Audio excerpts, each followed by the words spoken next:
Last year, I redesigned our biblical family tree chart and posted a video giving a basic overview of the tree. However, several years before this, I had posted several episodes about the biblical family tree in which I did a deeper dive into the subject and spoke about things from a more secular, academic perspective. So, in this video, what we're going to do is give you those previous episodes again, but this time stitched together as a single video and reanimated using the latest version of the chart. Now, if you don't want to hear the extra commentary and you just want to see the chart with a basic overview, you can use the link in the description to find the video that we did last year.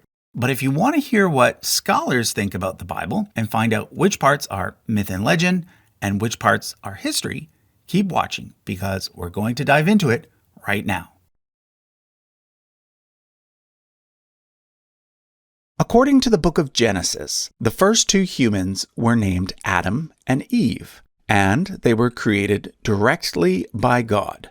Now, according to modern DNA research, all humans alive today can in fact be traced back to a single male ancestor, which scientists have cleverly named Y chromosomal Adam, and a single female ancestor named mitochondrial Eve.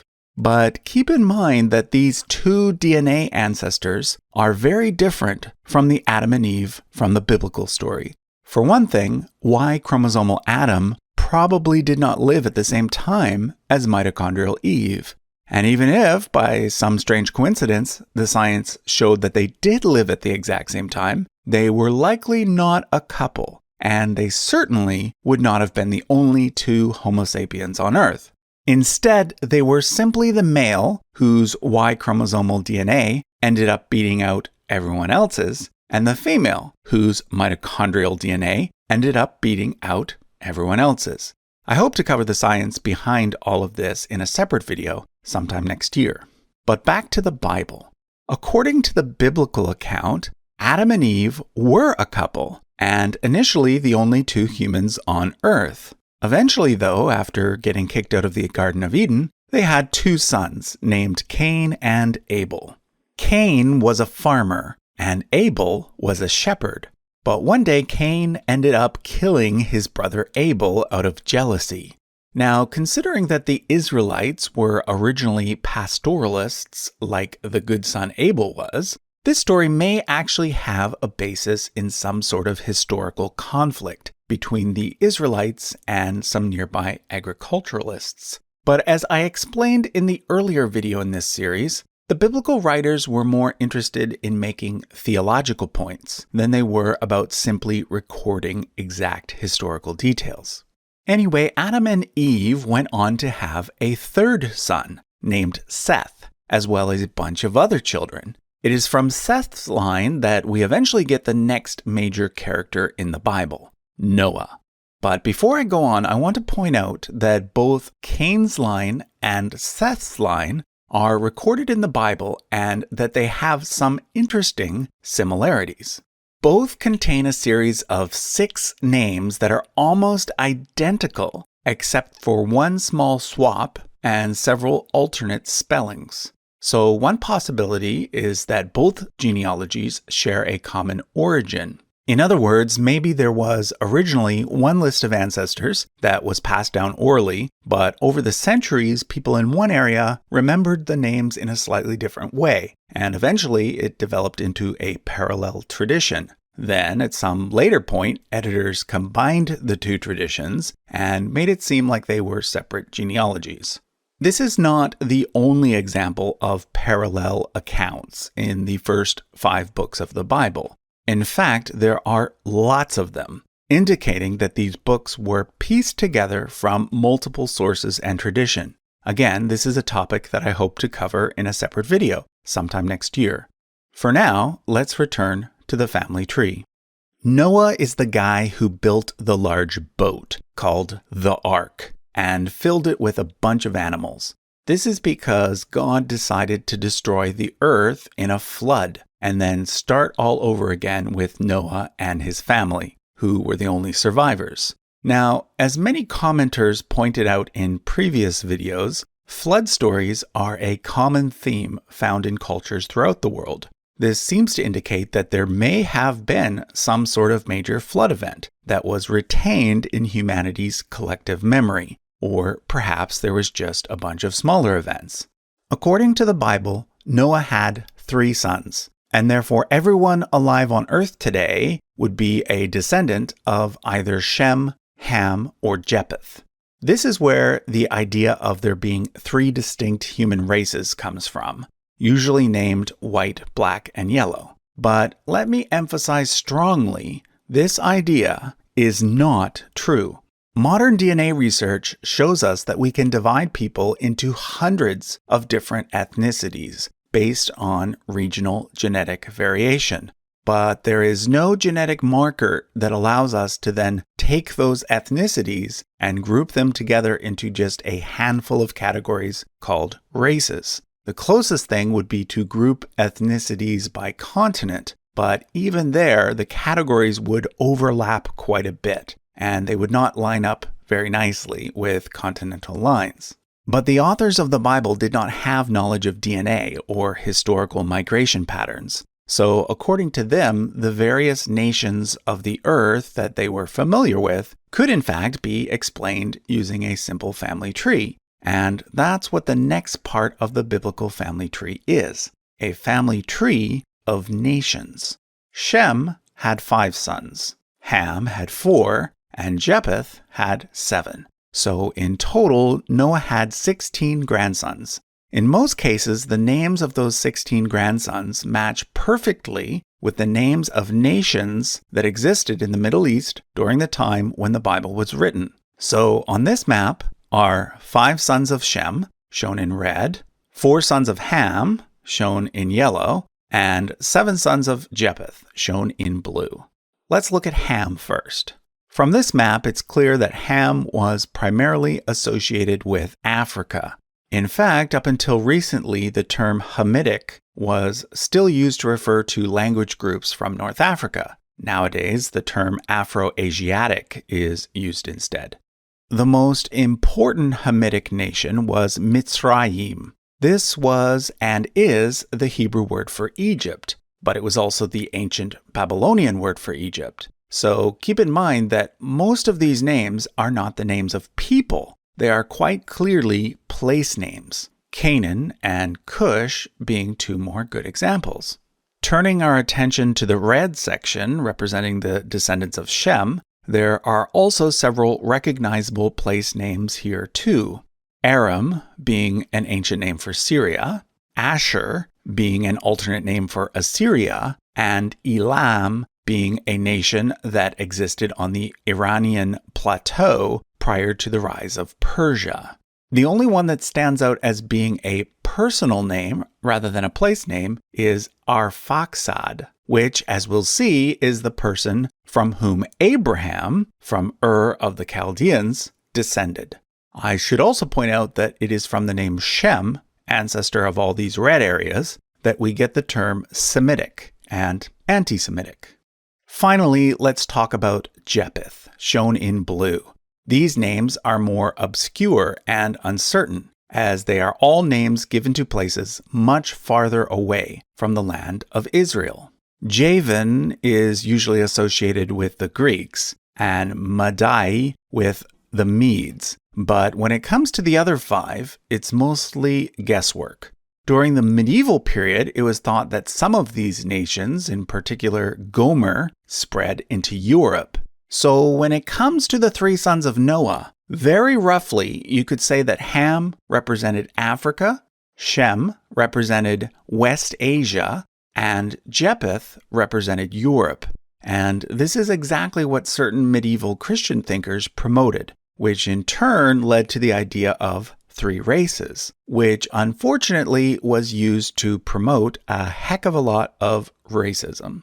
But we don't need modern DNA research to conclude that the classification system offered by the Bible is, at the very least, incomplete.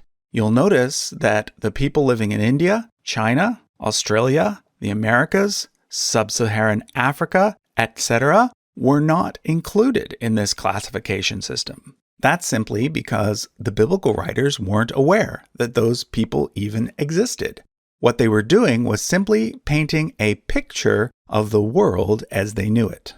Okay, let's continue down the tree.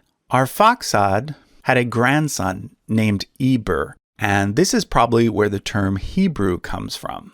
From there, if we go down another 5 generations, we get a man named Terah, who had 3 sons, Abraham, Nahor, and Haran.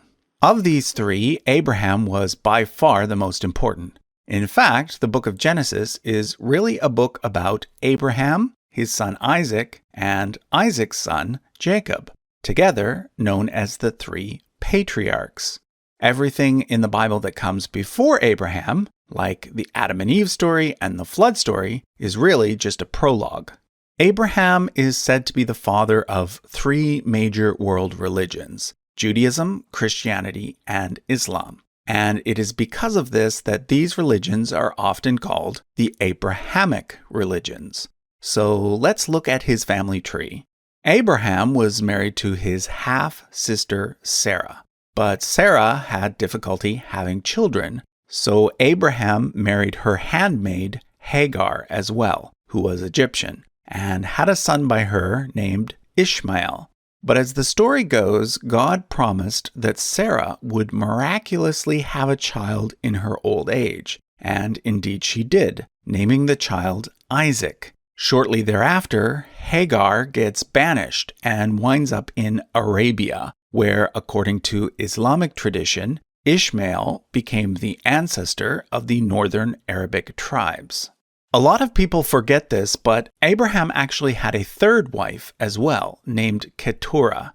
According to the Bible, the people who later became the Midianites are the descendants of Abraham's son named Midian from his marriage to Keturah. One last thing to mention about Abraham. It is curious that the name Abraham is comprised of the exact same consonants as the name of the Hindu god Brahma, who is the father of several other important Hindu gods, and who happens to have a wife named Saraswati. So maybe the 2 oldest religions on the planet, Judaism and Hinduism, both have links to a similar, even earlier tradition that includes a couple named something like Braham and Sarah. It's a very big maybe, but it's fun to think about. So Abraham's son Isaac ended up marrying a relative named Rebekah. She was the granddaughter of Abraham's brother Nahor, thus making Isaac and Rebekah first cousins once removed. Together, they had 2 sons, Esau and Jacob. Esau was the eldest and therefore entitled to the main inheritance. But through trickery, Jacob managed to get Esau to pass his birthright on to him. So Jacob becomes the next big character in the story. He falls in love with his cousin Rachel. You can see here that her father Laban was Rebekah's brother, but Laban tricks him into marrying his other daughter, Leah, instead. In the end, he ends up marrying both sisters, but has to work for Laban for 20 years. In total, Jacob, whose name is later changed to Israel, has 12 sons and 1 daughter, named Dinah. The 12 sons eventually end up becoming the 12 tribes of Israel. But before we move on, let's quickly look at a map of the biblical land of Israel. To the east, in what is today Jordan, there were 3 nations that were on and off enemies of the Israelites: Ammon, Moab, and Edom. Well, according to the Bible, these 3 nations were actually relatives of the Israelites. The Moabites and Ammonites were the descendants of Abraham's nephew Lot, and the Edomites were the descendants of Jacob's older brother Esau. Okay, the 12 tribes of Israel. Out of the 12, there are 2 that are the most important. Levi, from which the priestly line comes, shown in red, and Judah, from which the royal line comes, shown in blue. Now, the other tribes are shown in yellow, and if you count them, you'll notice that there are actually 11, meaning that in total we actually have 13 tribes, not 12. Let me explain. Jacob's most famous son was Joseph, who was given the multicolored coat, but wound up being sold to Egypt, where he became advisor to the Pharaoh. He was the firstborn son of Jacob's favorite wife, Rachel, so he was given a double portion in terms of inheritance. Therefore, the tribe of Joseph is usually split into two tribes based on his two sons, Ephraim and Manasseh. And since the tribe of Levi were appointed to be priests, they didn't get any physical inheritance. So once we take them out, we're back to 12. Anyway, Jacob and his family ended up moving to Egypt, where Joseph was living, and it is there that they grew into a nation. But as the story goes, after a few generations, the Egyptians forced them to become slaves, which brings us to the Exodus story and the story of Moses, the most important prophet in Judaism. According to the second book of the Bible, called Exodus, Moses was placed in the Nile River as a baby, and then discovered by one of the Pharaoh's daughters, who adopted him and raised him as her own. But as an adult, he sees an Egyptian beating an Israelite and kills the perpetrator. He then escapes to Midian to avoid punishment, where he meets Jethro and marries Jethro's daughter, Zipporah. It is in Midian that God appears to Moses in the form of a burning bush and tells him that he has to go lead his people out of Egypt and into the promised land, which was back where Abraham, Isaac, and Jacob had lived. Moses gets help from his brother Aaron, and after God gives Egypt a series of 10 plagues, Pharaoh eventually lets the Israelites go. Although, as the story goes, the Pharaoh then changes his mind and traps the Israelites near the Red Sea, where God then performs a great miracle, causing the sea to part and the Israelites to escape for good. They end up wandering in the desert for 40 years, though, at the end of which Moses passes on the torch to a man named Joshua from the tribe of Ephraim, who then leads the Israelites to conquer the land of Canaan, where they end up dividing the land amongst the 12 tribes, with the descendants of Aaron being appointed as priests. Now, as I mentioned in part 1 of this series, according to secular historians, the leading theory is that the Israelites were actually just one of the many Canaanite tribes, and that they never did live in Egypt as a nation, not in the main part of Egypt anyway. During this period, Canaan was actually a part of the Egyptian Empire, so it's possible that some of them were in fact Egyptian slaves, and that they were somehow able to throw off that yoke of slavery, but in Canaan, not in Egypt. The exact details are not known, but this is yet another topic that I hope to come back to and explore in more detail at a later date. According to the biblical account, the period between the conquest of Canaan and the rise of the Davidic monarchy was a period in which the Israelites were ruled by a series of military leaders called judges. Among these judges are several famous Bible characters, such as Samson, Gideon, and the female judge, Deborah. Deborah is important because, according to biblical scholars, a portion of the book of Judges, called the Song of Deborah, is thought to be the oldest layer of text in the entire Bible. The last major character before the monarchical period is the prophet Samuel, who was a Levite. It was Samuel who initially appointed Saul to be king, and then later David. David is followed by his son Solomon, and then after Solomon, the Israelites split into two major kingdoms, the kingdom of Judah in the south and the kingdom of Israel in the north. Judah, of course, was mostly comprised of the tribe of Judah, whereas Israel was comprised of all the remaining tribes. The first king was actually a man named Saul. Prior to Saul, the 12 tribes of Israel were said to have been ruled by a series of judges, who were basically temporary leaders who led armies during times of crisis. But according to the Bible, the people eventually got tired of that system and demanded to have a king. So they drew lots, and in the end, Saul from the tribe of Benjamin was chosen. This marked the beginning of what's referred to as the United Monarchy, which means that all 12 tribes of Israel were united under a single king. Now, as I mentioned in part 1, there is no evidence outside of the Bible that a united Israelite kingdom ever actually existed. When we look at the archaeological record for this time period, what we find is a bunch of small Israelite villages with seemingly no centralized government. This greatly contrasts with the biblical description of the period, which paints Israel as being a large, powerful, and extremely wealthy nation.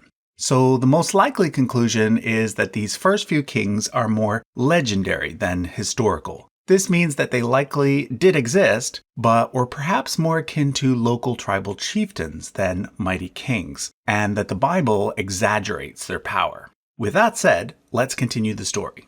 During Saul's reign, a young hero named David from the tribe of Judah starts to grow in popularity after an incident in which David was able to kill an enemy giant named Goliath. After that event, David joins Saul's army, becomes best friends with Saul's eldest son Jonathan, and even marries one of Saul's daughters, named Michal. He then goes on to be very successful in several battles against the Israelites' main enemy, the Philistines. Eventually, Saul becomes jealous of David and tries to have him killed, forcing David to go into hiding. Then, both Saul and Jonathan die in a battle against the Philistines. At this point, the tribe of Judah declares David to be their king, but the rest of the tribes choose Saul's only remaining son, Ishbosheth. There's a 7-year civil war between the two sides, and eventually Abner, who was Saul's main general, as well as his first cousin, switches sides and supports David.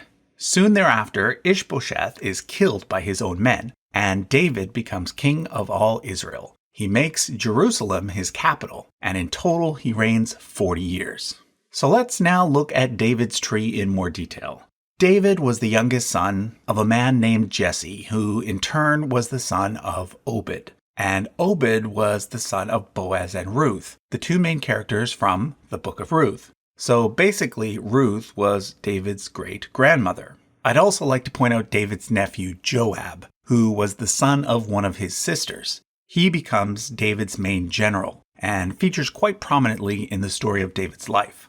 Oh, and remember David's best friend Jonathan? Well, Jonathan had a disabled son named Mephibosheth, who David adopts after he becomes king.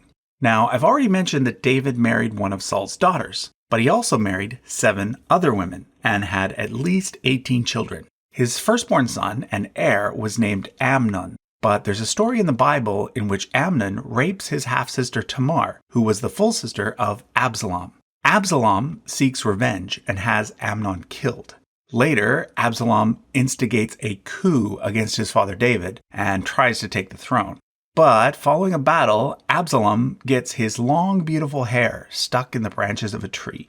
Joab finds Absalom and, disobeying David's orders to take him alive, kills him, for which Joab ends up losing his job. Another famous story associated with David is the story of David and Bathsheba, in which David sees Bathsheba bathing on a rooftop and conspires to have her husband killed in battle so that he could marry her. So, yeah, as literary figures go, David is a pretty complicated character. He does a lot of good things, but he also does a bunch of bad things too. But generally, he's seen as a good guy because he always seems to repent and learn from his mistakes. Anyway, he has a son with Bathsheba named Solomon, and it is Solomon that ends up becoming the next king. Okay, so Solomon is mostly remembered as being the one who builds the first temple, as well as for being really wise, really rich, and for supposedly having 1,000 wives. One of his wives was possibly the Queen of Sheba. She's mentioned only briefly in the Bible, but in Ethiopian tradition, the story is told in more detail. There, she is said to have had a son named Menelik, who becomes the king of Ethiopia and the progenitor of the Solomonic Dynasty. If you're interested to learn more about that line, I've got a separate video on that topic, which I'll link to in the description. So, like his father David, Solomon reigns for a total of 40 years. The fact that both these kings have nice, round, very symbolic reign lengths is further evidence that they are likely legendary figures, as opposed to strictly historical ones.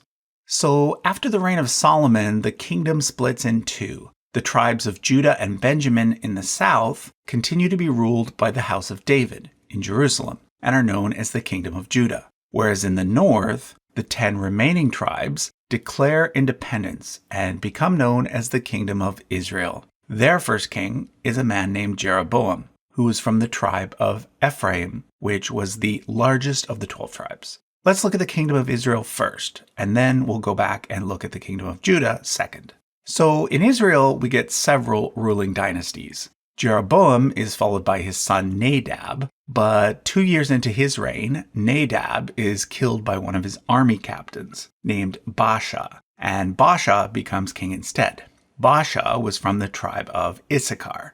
But then history repeats itself. He has a decently long reign and passes things on to his son Elah, but then after just 2 years, Elah is assassinated by one of his army commanders, a man named Zimri. But Zimri is unable to hold on to power and commits suicide after just 7 days as king.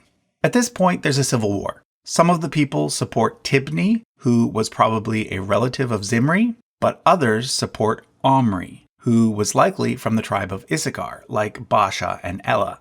Eventually, Omri's side wins, and he becomes the sole king. Now, Omri is a very important figure. Strangely, unlike many other Bible characters, his name is not well known today. However, in my opinion, he was one of the most important kings in ancient Israel. He holds the distinction of being the earliest known person in the entire Bible, for which we have evidence in the archaeological record. So you'll notice that he has a red check mark next to his name, kind of like the verification symbols you see on social media. On this chart, whenever you see a red check mark, it means that we have a source outside of the Bible that confirms the existence of that person in real life. So let's talk quickly about how we know Omri was a real historical king. If you're ever in Paris, you can check out the following artifact at the Louvre. It's called the Mesha stele and comes from the ancient kingdom of Moab, which today would be part of Jordan. It dates to just a few decades after the reign of Omri and describes Omri, king of Israel, capturing some Moabite territory. The name Omri shows up on the black obelisk of Shalmaneser III, which is now housed at the British Museum in London. I'll be talking about this artifact more in a bit, but for now, note that it clearly mentions the phrase House of Omri, indicating that other nations at the time knew that the Kingdom of Israel was being ruled by a dynasty that started with Omri. Omri is also important because he founded the city of Samaria, which went on to be the capital of the northern kingdom for the rest of its existence. Anyway, Omri was followed by his son Ahab, and the Bible talks a lot more about him and also about his wife, Jezebel. Ahab and Jezebel were the king and queen of Israel at the time that the prophet Elijah lived, Elijah being one of the more famous prophets in Jewish history.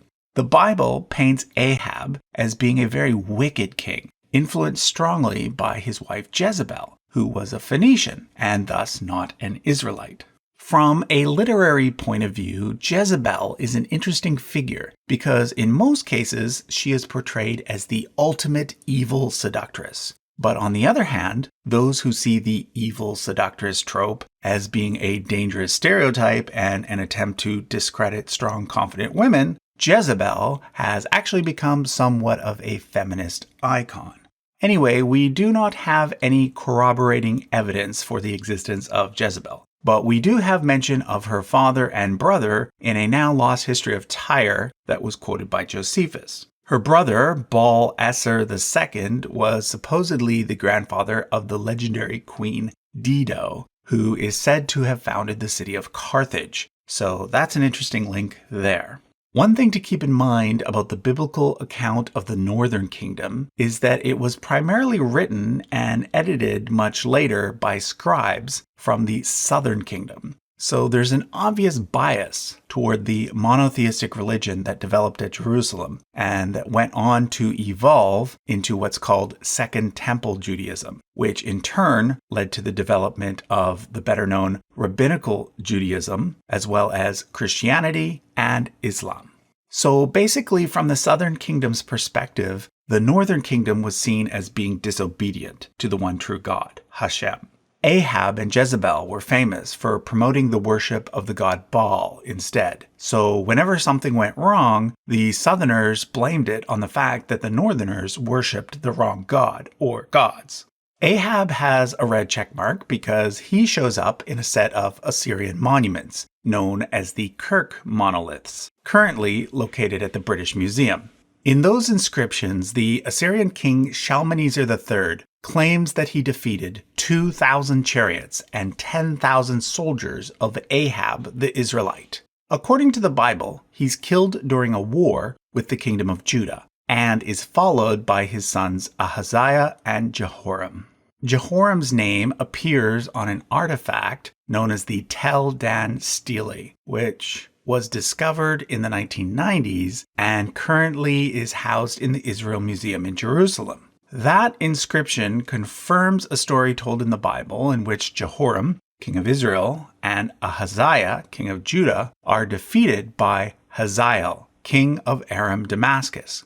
I'll talk more about the Tel Dan Stele when we talk about Judah, but in the Bible's version, a man named Jehu ends up replacing Jehoram as king of Israel. It's at this point that Jezebel is killed by being pushed out of a window. Although the Bible doesn't make it clear, it's possible that Jehu was a descendant of Omri through a junior branch. In fact, his name appears on the black obelisk of the Assyrian king Shalmaneser III, where he is described as Jehu, son of Omri, most likely meaning Jehu from the house of Omri. But the black obelisk is even more important because it actually includes an image of Jehu, bowing down and giving gifts to Shalmaneser. This is the first and only contemporary image we have of an ancient Israelite king. Things seem to have stabilized at this point because after Jehu's reign, we get a series of 4 father-son successions. I'll point out Jehoash because his name appears in the archaeological record as well. He is mentioned in the stele of Adad-Nirari III, now located in Baghdad at the Iraq Museum. There, he is referred to as the King of Samaria, which is the earliest reference we have outside of the Bible of that particular city. We don't have any direct evidence outside of the Bible for a king named Jeroboam II. However, in one verse, it describes an earthquake that occurred during Jeroboam II's reign. And according to the geological record, we know that there was indeed a big earthquake in the region around 760 BCE, which fits. So following Jeroboam II, things start to go downhill. His son Zechariah is assassinated in his first year and replaced with an army commander, who in turn is assassinated after just 1 month and replaced with another army commander named Menahem. Menahem is mentioned in the annals of Tiglath-Pileser III as being one of the many kings who paid him tribute. He was eventually followed by his son Pekahiah, who, like so many Israelite kings, was eventually assassinated and replaced with one of his army commanders. That king, named Pekah, is also mentioned in Assyrian records as paying tribute to Tiglath-Pileser. And guess what happened to Pekah? Yep, he was assassinated and replaced by one of his army commanders. This fact is confirmed in Assyrian records. That king, named Hoshea, would be the last king of Israel. He made a deal with Egypt in the hopes of avoiding paying tribute to Assyria. That was a bad move because Assyria, now led by Shalmaneser V, responded by conquering the kingdom for good and destroying their capital at Samaria. So over here I've been pointing out several of the Assyrian kings. Unlike the ancient Israelite kings, the existence of all of them can be confirmed by the archaeological record. So instead of giving them all a red check mark, what I've done instead is give the ones that are mentioned by name in the Bible a little blue check mark. So that's what those symbols mean. Okay, let's now look at the southern kingdom of Judah. There, King Solomon was followed by his son Rehoboam, whose mother was a non-Israelite named Naamah. She came from the nearby kingdom of Ammon, now located in Jordan. And interestingly, Rehoboam married a granddaughter of Absalom. So in a way, Absalom's line did end up on the throne in the end. He was followed by their son Abijah, and then by Asa, who had a long and peaceful reign. Generally, the Bible describes the kings of Judah as being good kings, who destroyed idols and encouraged the worship of the one true God. in contrast with the kings of Israel, who did the opposite, and were therefore punished with more internal conflict. Next in line in Judah comes Jehoshaphat, who was a contemporary with Elijah, Ahab, and Jezebel. In fact, his son Jehoram married a daughter of Ahab and Jezebel. Together, that couple had Ahaziah, who, as I mentioned earlier, allied with his uncle, King Jehoram of Israel, against the king of Aram Damascus. Which brings me back to the Tel Dan stele, which describes the incident. In that inscription, it appears to read, Amaziah, son of Jehoram, of the house of David. This is important because it is the earliest reference in the archaeological record to the house of David. But note that it doesn't directly reference David as king, nor does it describe anything that David did. Instead, it simply references the existence of a royal dynasty named after someone called David. This is a bit different from the reference to the house of Omri, being that Omri lived just a few decades before the earliest mention of his name, whereas David lived over 100 years before the earliest mention of his name. This is why David is still considered to be more of a legendary figure, whereas Omri is considered more of a historical figure. Anyhow, Ahaziah died following the conflict with Aram Damascus. At this point, his mother, Queen Athaliah, became the ruling monarch, the only monarch of the kingdom of Judah that was a female, and the only one that did not belong to the paternal line of David. Remember, she was the daughter of Ahab and Jezebel.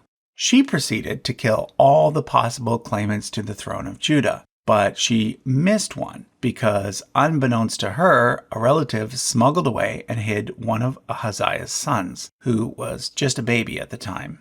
When that child, named Joash, was 7, he was revealed, and with the help of the priests, he was made king, thus re-establishing the line of David. He would be the first of 2 child kings who feature prominently in the biblical story of ancient Israel. He was followed by Amaziah, Uzziah, Jotham, Ahaz, and Hezekiah, most of whom are attested to somehow in the archaeological record. For example, a royal seal has been found belonging to Ahaz, son of Jotham, thus confirming the names of these 2 kings. Hezekiah is generally considered to be one of the greatest kings in the history of ancient Israel. He reigned shortly after the fall of the northern kingdom, and he used the opportunity to reorganize and strengthen the kingdom of Judah. Prior to this, the kingdom of Israel was by far the larger and more important of the 2 kingdoms. This is why the idea of a united monarchy, ruled by a southern dynasty, the House of David, is most likely just a legend that was created later in order to make Judah seem more important. Either way, it was definitely at this point that the kingdom of Judah did become larger and more important. One can imagine that there were likely lots of refugees streaming down from the ruins of the northern cities, and that this led to a population boom in the southern cities. There is certainly a lot of archaeological findings from this period, both from Assyrian records as well as from evidence found in Jerusalem. For example, we know that Hezekiah rebuilt the walls around Jerusalem in preparation for an Assyrian attack. Remnants of these walls can still be seen today. It is also thought that he is the one who ordered the construction of the Siloam Tunnel, another feature in Jerusalem that still exists today. The Bible also mentions 2 major historical figures who existed at the same time as Hezekiah: Sennacherib, king of Assyria, and Taharka, king of Cush, who was also a pharaoh of Egypt. It was during the reign of Hezekiah that the prophet Isaiah lived, the first of the 4 so-called major prophets. It is thought that Isaiah was probably a grandson of King Josiah, and thus a member of the royal family. It is also possible that he was Hezekiah's father-in-law. However, the most important thing to mention about Hezekiah is that the Assyrians did in fact attack the kingdom of Judah during his reign, which was a logical next step after having destroyed the kingdom of Israel. However, Hezekiah was able to hold them off, and thus Judah survived and went on to become the main power in the Levant over the next century. He was followed by his son Manasseh, who is also mentioned in Assyrian records, and then by Ahaz, who was assassinated after just 2 years on the throne. This led to an 8-year-old boy named Josiah becoming king. Although Josiah is not nearly as famous as Kings David and Solomon, I would actually argue that he was much more important, for it was Josiah who laid the foundation for what became Second Temple Judaism, which in turn, as I mentioned earlier, was the religion from which Rabbinical Judaism, Christianity, and Islam all stemmed from.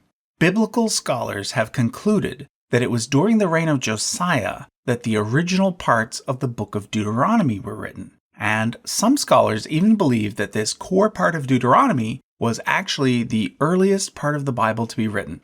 One theory is that the story of Joshua's conquest of Canaan was invented in order to inspire the people living during Josiah's time to conquer the lands to the north that had recently been laid waste by the Assyrians, and that the story of the United Monarchy was invented in order to legitimize the House of David's rule over the entire land of Israel. Whether or not this is true, we do know for certain that Josiah did try to conquer the northern areas during his reign, but unfortunately he failed, and in fact he died in the process. According to the Bible, he was killed by a pharaoh named Necho, who we know from Egyptian records was in fact a historical pharaoh that had just recently come to power at that exact time.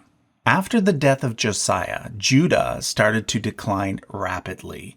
3 of his sons and 1 of his grandsons followed him as king, and it was his third son, Zedekiah, who would be the final king of Judah. By this point, the Babylonians had conquered Assyria and were now the major power in the Middle East. Their famous king, Nebuchadnezzar, defeated the kingdom of Judah and destroyed Jerusalem, along with its temple, in 586 BCE. At this point, most of the Jews were transported to Babylon, where they then lived in exile. The second and third of the 4 major prophets are Jeremiah and Ezekiel. They both lived during the final days of Judah and during the early part of the exile. Jeremiah was the son of the high priest Hilkiah, who served during the reign of King Josiah. The 4th and final major prophet is Daniel. He is thought to be a literary invention, not a historical figure. According to most scholars, the book of Daniel was the last book of the Hebrew Bible to be written, and is usually dated to the Maccabean period. However, the story places Daniel and his 3 companions, Shadrach, Meshach, and Abednego, as members of the Jewish royal family, living in exile in Babylon, and later Persia. But eventually the kingdom of Babylon is conquered by Cyrus the Great of Persia. Cyrus allows the exiles, now known as Jews, to return to Jerusalem, and gives them permission to rebuild the temple in what is now called Judea. It is during the Babylonian and Persian periods that most of the Hebrew Bible is written.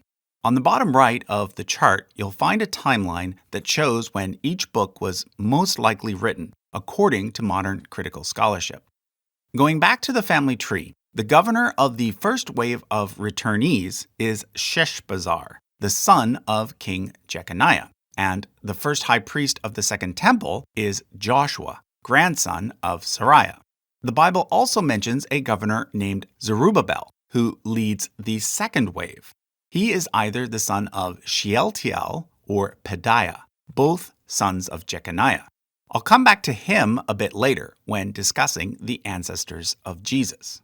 There is also a third wave led by a priest/scribe named Ezra, and a fourth wave led by a governor named Nehemiah. Both of them are appointed by the Persian king Artaxerxes I. How Esther fits in is a bit more complicated because the Persian king in that story is named Ahasuerus, but this doesn't match with any of the known kings of Persia. However, Ahasuerus is usually assumed to be Xerxes I. It is at this point that the Hebrew Bible, known to Christians as the Old Testament, comes to an end. We thus enter the intertestamental period, which we can learn about by using the apocryphal books as well as extra-biblical sources. For example, we know that eventually the Persians are defeated by the famous Greco-Macedonian conqueror Alexander the Great, and that after his death, his generals fight over the empire, and it is eventually split into 4 main parts. two main dynasties are formed, consisting of the descendants of Ptolemy I and Seleucus I. Initially, the Ptolemies, who were based in Egypt, rule Judea, but later it is the Seleucids, based in Syria. By using Jewish sources, we can get the names of every high priest from Joshua up to the Maccabean revolt. This revolt occurs when the Seleucid king Antiochus IV stops the usual Jewish sacrifices and replaces them with sacrifices to the Greek god Zeus. The revolt is initially led by a man named Mattathias, but after he dies, it is his son Judah who successfully recaptures the temple and restores the usual sacrifices, with himself as the new high priest. He is nicknamed Maccabee, which means the hammer, and this is why his entire family becomes known as the Maccabees. Eventually, the Maccabees, also known as the Hasmoneans, end up serving not only as high priests, but also as monarchs. First as princes under Simon and Hyrcanus I, but then later as kings, starting with Aristobulus I. During this period, a legislative body known as the Sanhedrin is also formed, led by a pair of leaders known as the Zugot. This consists of the Nasi, who was sort of the president, and the Av Beit Din, who was sort of the vice president. Eventually, however, there's a civil war in Judea between two Hasmonean brothers, Hyrcanus II and Aristobulus II. Rome intervenes, and in the process, Judea becomes a client state of the Roman Republic. In addition to this, the Hasmonean dynasty is eventually replaced with the Herodian dynasty, Herod the Great being the husband of one of the last Hasmonean princesses. At this point, the monarchy and the high priesthood is split, with the high priests now getting the job by appointment instead of by inheritance. I do believe that Jesus was a historical person. This is actually the view of most professional historians. Although there are some who argue that Jesus never existed, this is currently a minority position, and one that I myself do not hold.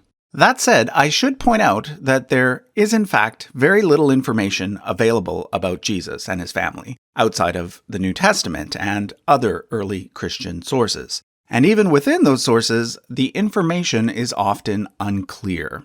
This has led different branches of Christianity to develop different traditions about the family of Jesus. And this means that there is no one single, quote-unquote, correct family tree. So what I'm going to show you today is kind of an amalgamation of the various traditions. This means that it may or may not be the same as what you personally are used to seeing. So keep that in mind. I'm not saying that my tree is correct. I'm just going to use this one configuration in order to discuss some of the other possible configurations. So let's begin. The one thing that all Christians agree on is that Jesus' parents were named Joseph and Mary. Now, obviously, according to Christians, Joseph was not the biological father of Jesus because, well, the main idea of Christianity is that Jesus was the Son of God, miraculously conceived in the womb of the Virgin Mary. But legally speaking, Jesus would have been considered the son of Joseph. Now, I'll come back to Joseph a little later when we discuss the ancestries given in Matthew and Luke.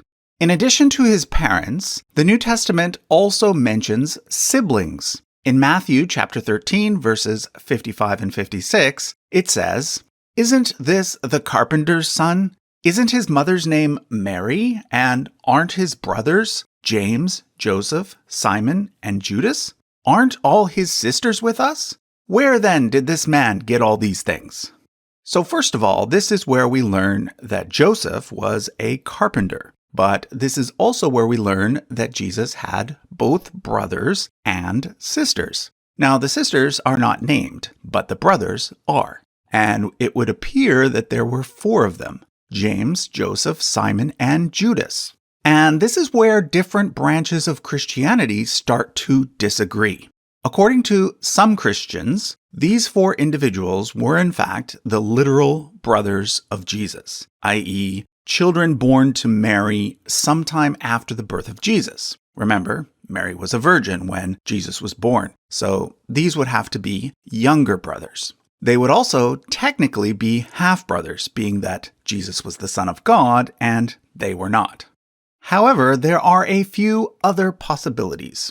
Roman Catholics, Eastern Orthodox Christians, and some Protestants believe that Mary remained a virgin for the rest of her life. Therefore, these so-called brothers must either be sons of Joseph from a previous marriage, which would make them older brothers, or they were actually Jesus's cousins. The argument for them being cousins is based on the fact that Jews at the time did not have separate words for brother versus cousin.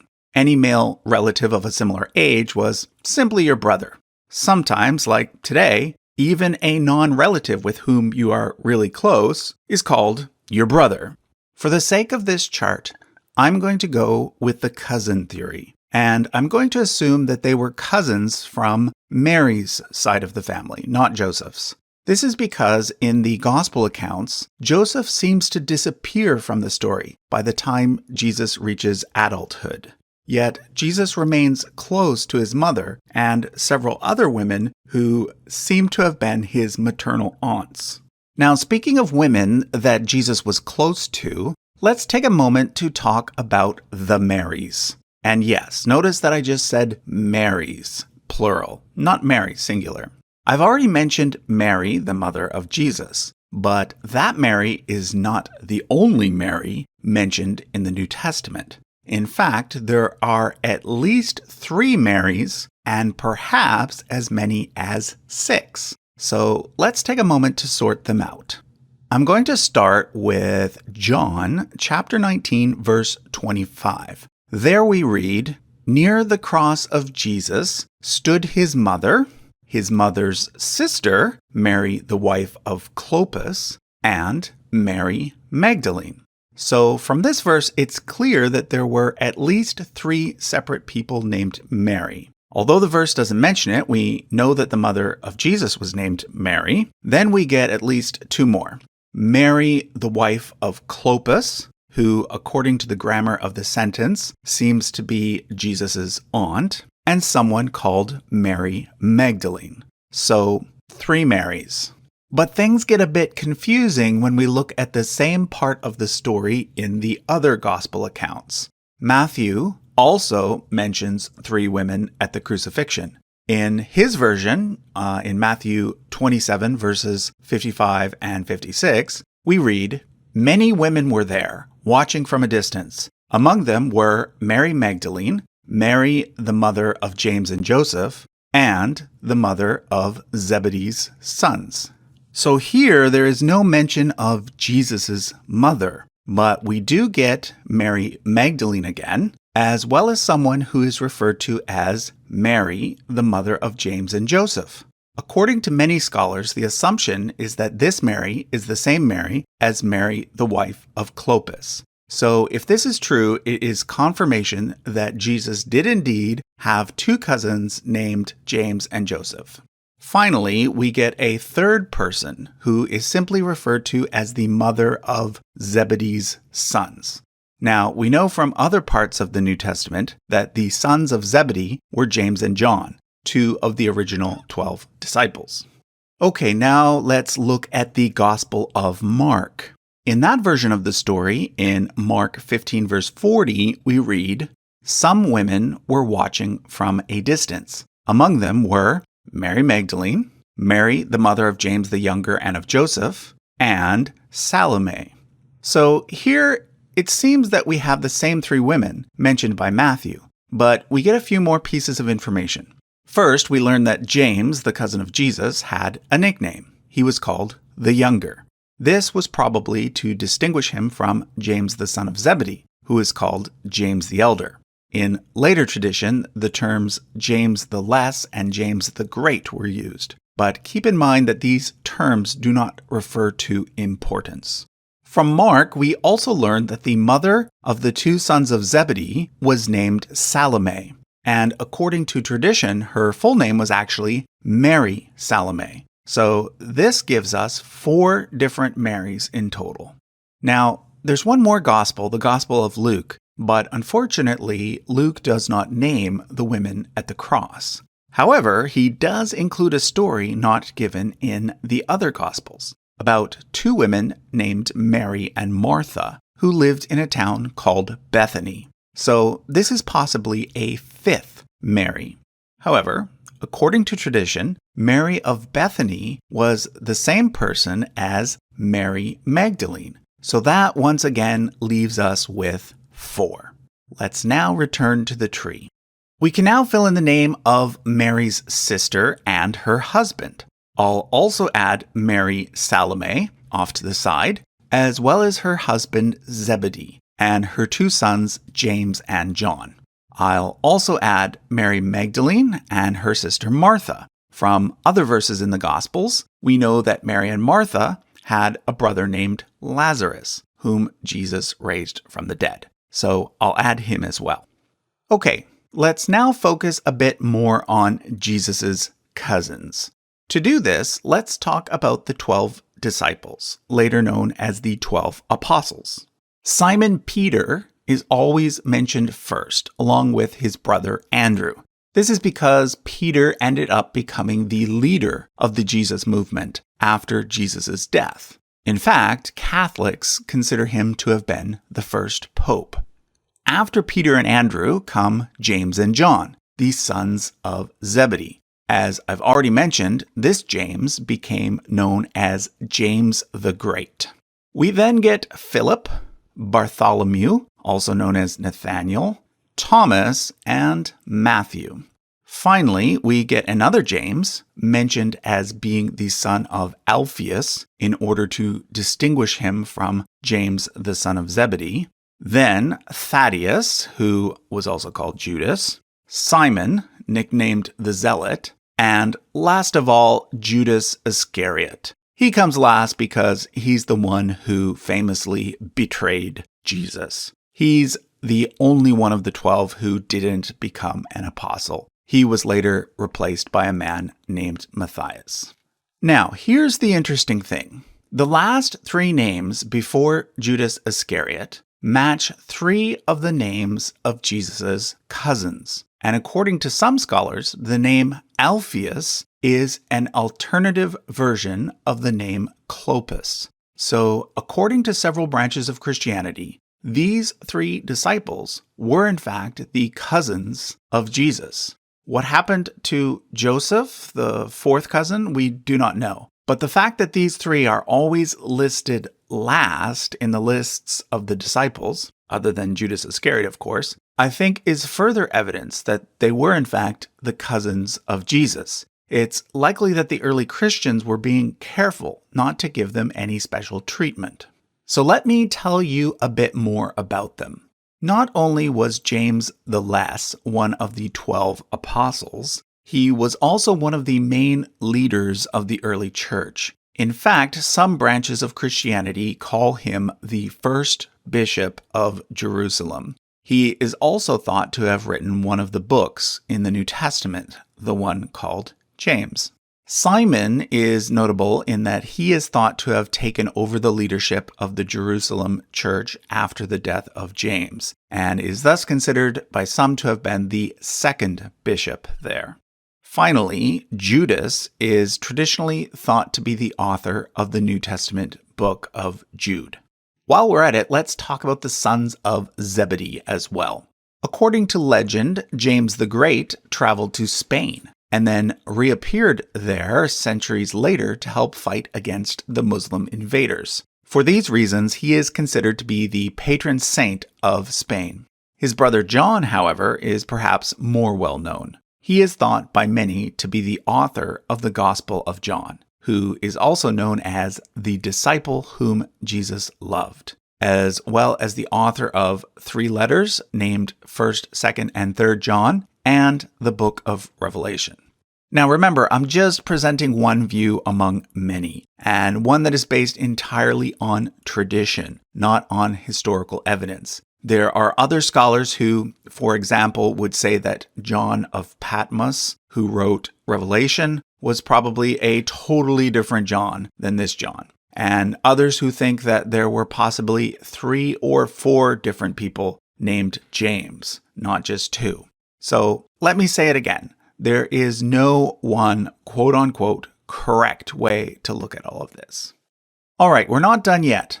According to many branches of Christianity, we actually know the names of Mary's father and mother as well, who would also be the parents of Mary of Clopas and the grandparents of not only Jesus, but of at least 3 of the 12 apostles. According to tradition, they are named Joachim and Anne. In the Quran, Joachim is called Imran, and although Anne is not named, the Semitic version of her name would be Hannah.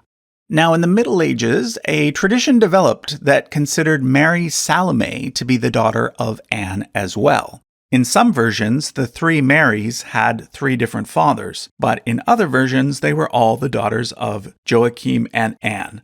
I'm going to leave a question mark here because to me, it seems that the earliest traditions considered these 4 to be the cousins of Jesus, but not these 2. Okay, we can actually go one step further in this family tree. According to tradition, Anne was the daughter of a priest named Mathan and the sister of a woman named Sobe, who in turn was the mother of Elizabeth. Anne and Sobe do not appear in the New Testament, but Elizabeth and her husband Zechariah do.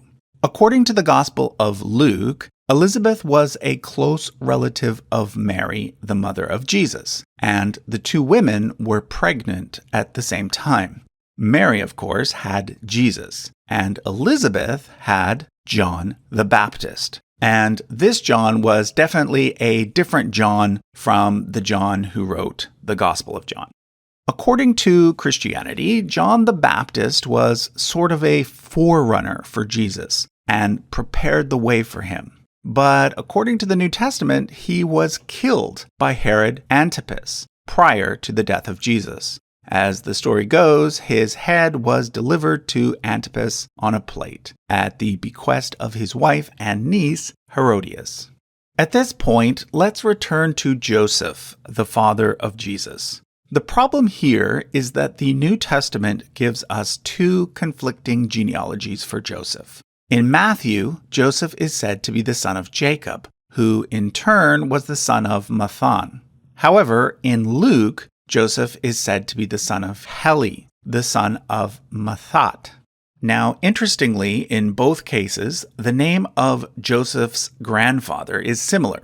It also happens to be the same name that is traditionally given to Mary's grandfather. So, one possibility is that Joseph and Mary were cousins, a practice that was certainly not unheard of at the time. But let's look at the genealogies in Matthew and Luke in more detail.